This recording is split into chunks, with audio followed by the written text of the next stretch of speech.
we spent a week or 10 days interviewing Carolyn, the other missionaries, a lot of the kids, shot some scenes.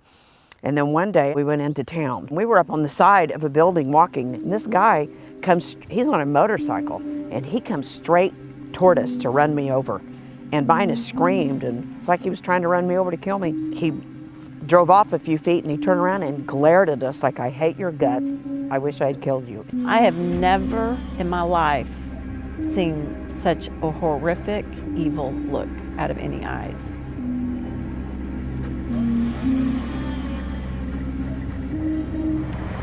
On December 11th, it was probably like 5:36 in the evening at dusk.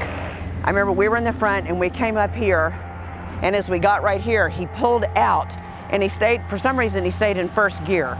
He didn't shift. And I remember we got right out in the middle of the intersection, and I looked up to my left, and there was a huge truck. I hear this noise. I mean, I don't see it hit, but I hear it hit, and I look again. Two of them, they were like all thrown down, and I was like confused. I thought all of them were dead. I just remember jumping off the motorcycle and running into the middle of the street. I was over at Sandra, and she was unconscious. She had a knot above this eye that was enormous. There was just blood everywhere.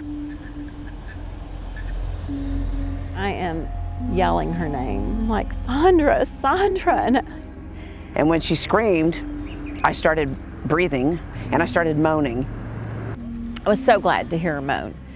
But then I also knew, because I'm a physical therapist, I knew she was really, really bad hurt. They wanted to come grab me by the legs and pull me off the road, and my friend Bina just threw herself over me and said, "No, you can't touch her." And they said, "Well, you're gonna get run over on the road," because roads are very chaotic here. And Bina looked up and she said she saw us surrounded by a white wall. All I saw was white. I didn't see the buildings, I didn't see the people. All I saw was white. And I didn't think anything about it at the time. There was too much else going on, but once we got back and we talked about it, and then I asked the Lord, "Where were you?"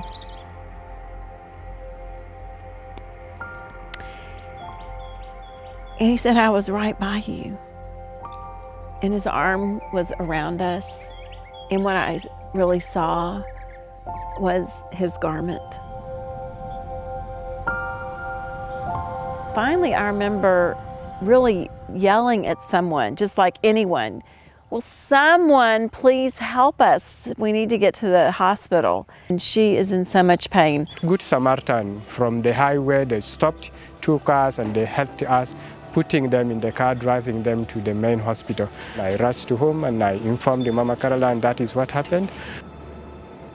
And he was very agitated, and he said that you guys had been in an accident, that it was a truck that hit you, and I was like, "Oh my gosh." And I said, "Are they hurt?" And he said, "Yes, seriously." When we got to the hospital, I was glad to be at the hospital. My heart just sunk. There's roaches crawling across the bed, and you realize there's no linens, there's no running water. I just thought, oh, we can't be here. Because we had already been told there's lots of AIDS in that hospital. So we raced all the way there, and I ran inside looking for you guys, and as soon as I saw you, I told the doctor, I said, "Don't touch him, don't touch him. We have to take them to Kampala." Bina asked me to try to get a hold of Sandra's husband, Steve, as soon as possible. And that's literally what I did as soon as we hung up the phone. Steve was basically in shock, like the rest of us. He really just was saying, do you know anything else? Where is she? What are they going to do? And we didn't have a lot of information. They were still waiting for people to get to Sandra at that time, medical help.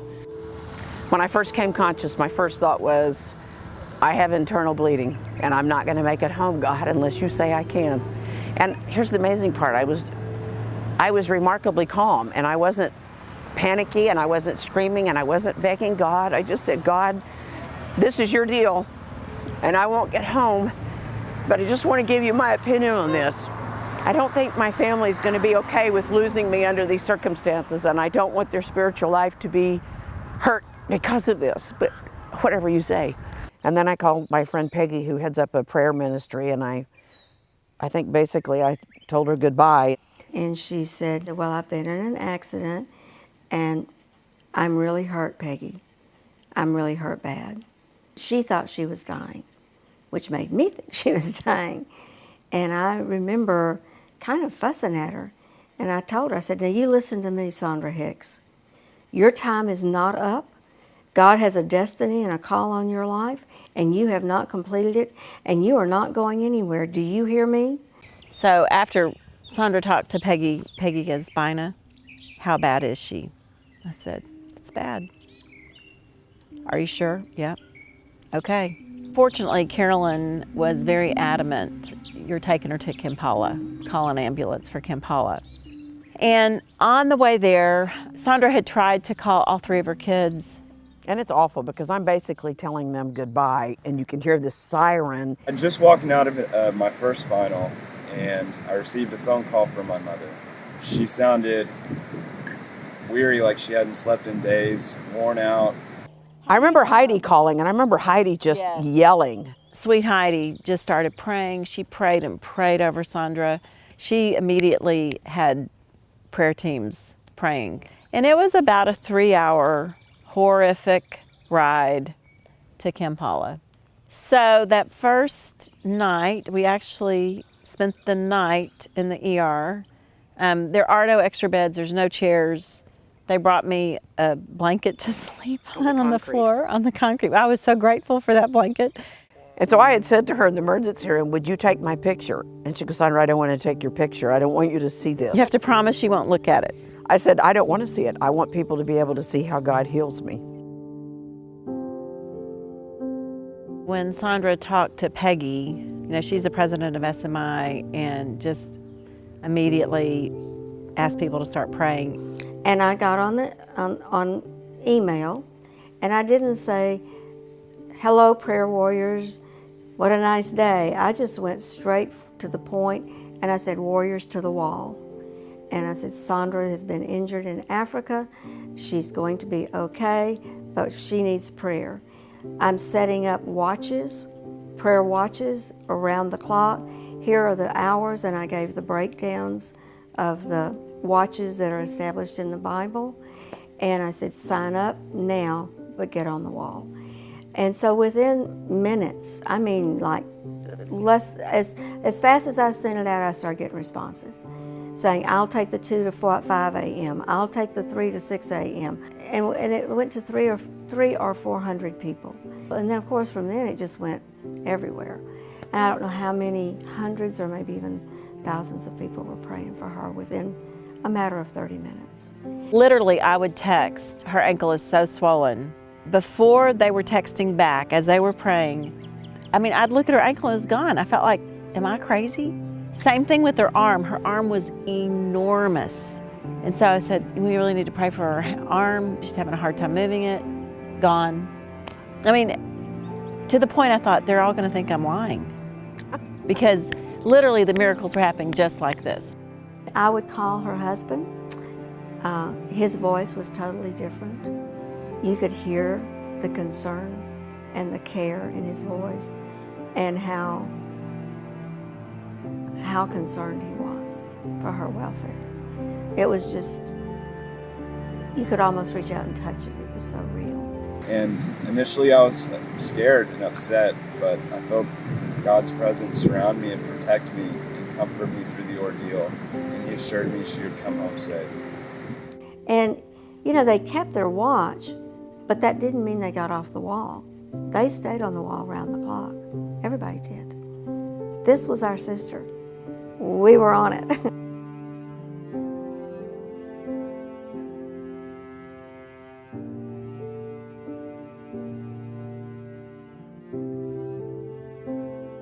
You sat down on the bed and you said, Sandra, I don't think I can take you on the plane. You're too sick. I'm trying to give her breakfast, right? She can't sit up.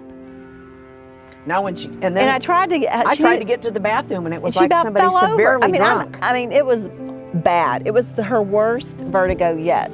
I mean, she can't sit to eat. But I was sitting there and I thought, I didn't say this to you, and I thought, God, I don't care what it looks like. I know that before I get on that plane, this vertigo's gonna go. I didn't know how long it'd be, but I knew before that plane took off. I just knew he would not let me fly home with vertigo. I just knew it. So we They drove us up, yeah. and they tried to get permission for them to take me up closer to a door that people can't go to. And when they get there, these guys with the big AR, they go, "No, what are you doing?" Griping at them, and our driver said something to them, and they threw that van door open, and they went, when they saw me, they gasped, and they threw the door, that go, get her out of here. So.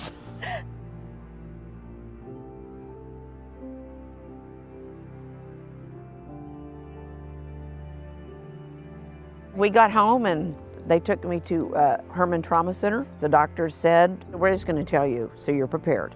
By looking at your face, you have brain bleeding and broken bones in your face."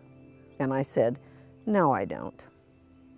He goes, "Well, seen a lot of this and you do." And I said, "Well, I hope you're not mad at me when it comes back that it's not, because I don't have a brain bleed and I don't have any broken bones in my face." They took me in and they came back and they said, "Well, it's just contusions." I just had bruising, but I had 3 broken vertebrae and a rib that was broken and chipped. And within a month of her being home, all the swelling was gone, the scars were starting to heal. 3, 4, 5 months later, there was nothing left of it. 2 weeks after this happened, my brother was in the exact same accident in Thailand. And he flew through the air and he landed on his head, and his right arm was messed up. And my brother did have internal injuries. So 3 days after I was hit, I flew home. And 3 days after my brother was hit, he died of internal injuries.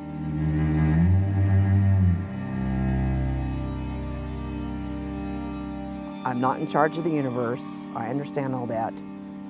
But for a long time, I felt like my brother's death was because of me.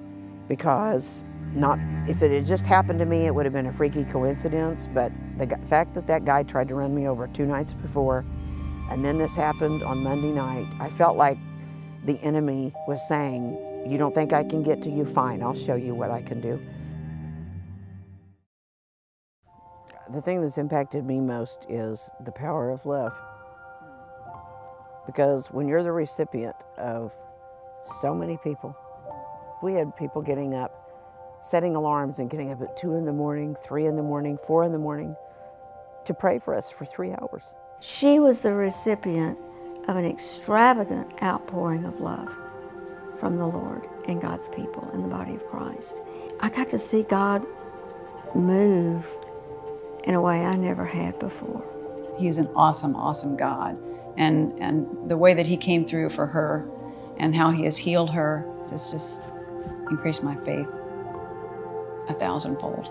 God uses simple prayers from simple people like me and hundreds of others, and he moves on our behalf. You know, we've driven by this site many times this week, and I didn't feel anything when we drove by here, but I have to tell you, standing here now, you know, it was trauma. It was trauma. I can tell you honestly, I can only see good that came out of it. God told me that there was a story he wanted me to tell that was going to really change the way some people see him. And a year ago, when I walked into that compound at Iris, I stopped in my tracks and I heard the Lord say, "This is that story." So I knew this story is really important to him, and it's really important to his heart. And that's why I'm still here, because he's not through.